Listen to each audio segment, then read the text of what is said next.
ನಮಸ್ತೆ ಸ್ನೇಹಿತರೆ, ಅನಿತಾಸ್ ಬೈಟ್ಸ್ಗೆ ಸ್ವಾಗತ. ನಾನಿವತ್ತು ನವಿಲುಕೋಸು ಅಥವಾ ಗಡ್ಡೆಕೋಸು ಅಂತೀವಲ್ಲ, ಅದರಿಂದ ಡ್ರೈ ಪಲ್ಯನ ಮಾಡಿ ತೋರಿಸ್ತಾ ಇದ್ದೀನಿ.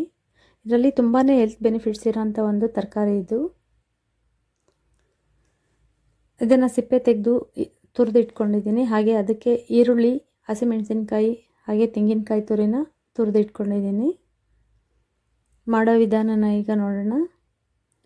ಮೊದಲಿಗೆ ಒಂದು ಪಾನ್ ಇಟ್ಕೊಂಡು ಅದಕ್ಕೆ ಒಂದು 2 ಸ್ಪೂನಷ್ಟು ಎಣ್ಣೆ ಹಾಕ್ಕೊಂಡಿದ್ದೀನಿ. ಸಾಸಿವೆ ಹಾಕ್ಕೊಳ್ತಿದ್ದೀನಿ.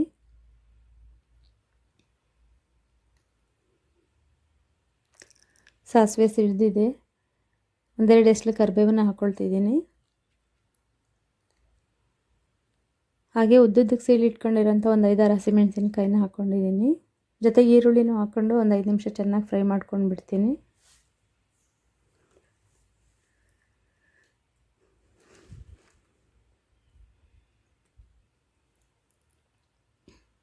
ಈಗ ತುರಿದಿಟ್ಟಿರೋಂಥ ಗಡ್ಡೆಕೋಸನ್ನು ಇದರಲ್ಲಿ ಮಿಕ್ಸ್ ಮಾಡ್ಕೊಳ್ತಿದ್ದೀನಿ. ಗಡ್ಡೆಕೋಸು ತುಂಬಾ ನೀರಿನ ಅಂಶ ಇರೋಂಥ ಒಂದು ತರಕಾರಿ ಇದು. ನಾರಿನ ಅಂಶ ಕೂಡ ತುಂಬಾ ಇದೆ. ಹಾಗಾಗಿ ಇದು ಪಲ್ಯ ಮಾಡಲಿಕ್ಕೆ ನೀರೆಲ್ಲ ಸೇರಿಸೋದೇನು ಬೇಡ, ಅದರಲ್ಲಿ ಬಿಟ್ಕೊಳ್ಳೋಂಥ ನೀರಲ್ಲೇ ತುಂಬ ಚೆನ್ನಾಗಿ ಬೇಯ್ಕೊಳ್ಳುತ್ತೆ ಇದು.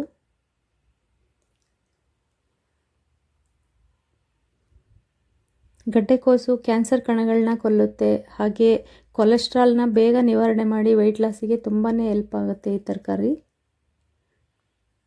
ಒಂದು ಅರ್ಧ ಸ್ಪೂನ್ ಅರಿಶಿನ ಹಾಕ್ಕೊಂಡಿದ್ದೀನಿ.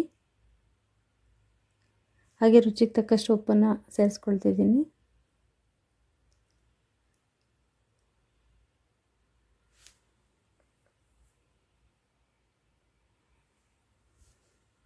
ತುಂಬಾ ಕಬ್ಬಿಣದ ಅಂಶ ಕೂಡ ಇದೆ ಈ ತರಕಾರಿಯಲ್ಲಿ.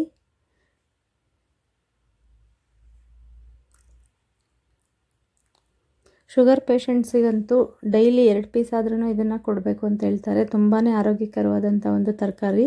ಅದರ ಫ್ಲೇವರ್ಗೆ ತುಂಬ ಜನಕ್ಕೆ ಈ ತರಕಾರಿ ಇಷ್ಟ ಆಗಲ್ಲ, ಆದರೆ ಹೆಲ್ತ್ ಬೆನಿಫಿಟ್ಸ್ ತುಂಬಾ ಇದೆ ಈ ತರಕಾರಿಯಲ್ಲಿ.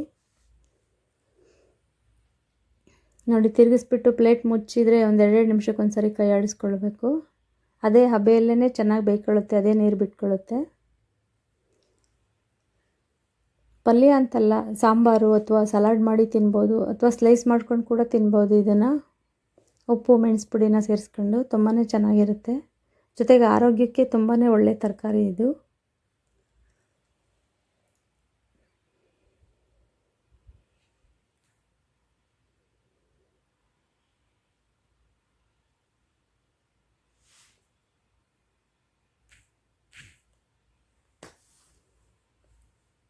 ಪ್ಲೇಟ್ ಮುಚ್ಚಿ ಹಾಗೆ ಇನ್ನೊಂದು 2 ನಿಮಿಷ ಬೇಯಿಸ್ಕೊಳ್ತೀನಿ.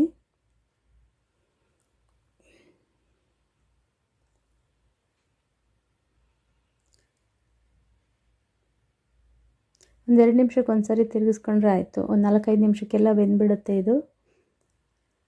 ಅದರಲ್ಲೇ ನೀರಿನ ಅಂಶ ಇರೋದ್ರಿಂದ ಯಾವುದೇ ಕಾರಣಕ್ಕೂ ತಳ ಹಿಡಿಯಲ್ಲ ಇದು.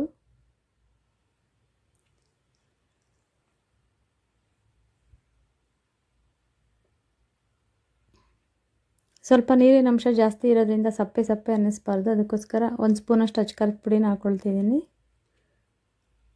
ಹಾಗೆ ಒಂದು ಅರ್ಧ ಸ್ಪೂನ್ ಧನಿಯಾ ಪುಡಿ ಹಾಕ್ಕೊಳ್ತೀನಿ.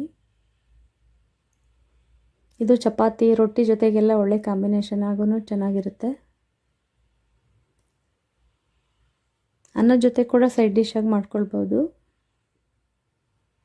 ಅನ್ನದ ಜೊತೆಗೆ ಸೈಡ್ ಡಿಶ್ ಮಾಡ್ಕೊಳ್ಳೋರು ಖಾರದ ಪುಡಿ ಧನಿಯಾ ಪುಡಿನ ಸೇರಿಸ್ಕೊಳ್ಳೋದೇನು ಬೇಡ.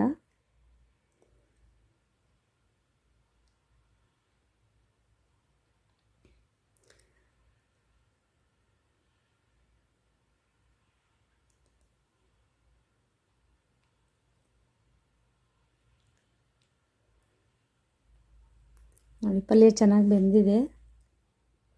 ಈಗ ಲಾಸ್ಟಲ್ಲಿ ಇದಕ್ಕೆ ಒಂದು ಅರ್ಧ ಹೋಳಷ್ಟು ತೆಂಗಿನ ತುರಿನ ಸೇರಿಸ್ಕೊಂಡಿದ್ದೀನಿ. ತೆಂಗಿನ ತುರಿ ಹಾಕೋದ್ರಿಂದ ಈ ಪಲ್ಯದ ರುಚಿ ಹೆಚ್ಚಾಗುತ್ತೆ.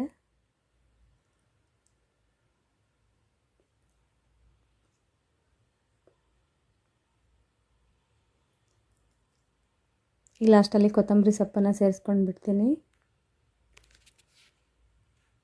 ಆರೋಗ್ಯಕರವಾದ ಮತ್ತು ರುಚಿಕರವಾದ ನವಿಲುಕೋಸು ಪಲ್ಯ ಸವಿಯಲು ಸಿದ್ಧ.